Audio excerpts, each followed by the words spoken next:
మాజీ మంత్రి BRS senior నేత కొప్పుల ఈశ్వర్ పోలీసులపై సంచలన వ్యాఖ్యలు చేశారు. తెల్లారితే బల్ల కింద చేయి చాచకుండా పోలీసులకు నడవదన్నారు ఈశ్వర్. అంతేకాదు లంచం తీసుకోకుండా పోలీసులకు రోజు గడవదని ఆరోపించారు. సమాజంలో జరుగుతున్న దందాలపై నాయకులు దృష్టి పెడితే ఒక్క పోలీసు కూడా విధుల్లో ఉండరన్నారు.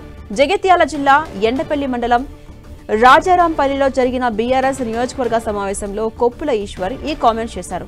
పోలీసులపై పార్టీ నేతలు దృష్టి సారించాలని తెలిపారు. అప్పుడు బీఆర్ఎస్ నాయకులు పోలీసులకు భయపడడం కాదు, పోలీసులే నాయకులను చూసి భయపడతారని చెప్పారు.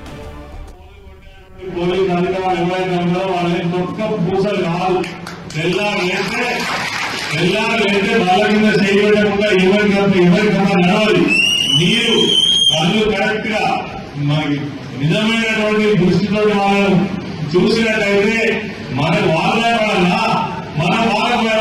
ఎవరికి భయపడాలో తెలుస్తుంది. రకరకాల దండాలు నడుస్తున్నాయి. తెలియాలా? నెల రోజులు ఒకవేళ దృష్టి పెట్టాలనుకుంటే ఒక్క పోలీస్ అయినా ఉంటాడా? దేశం మీద ఒక్క పోలీస్ అయినా ఉంటాడా?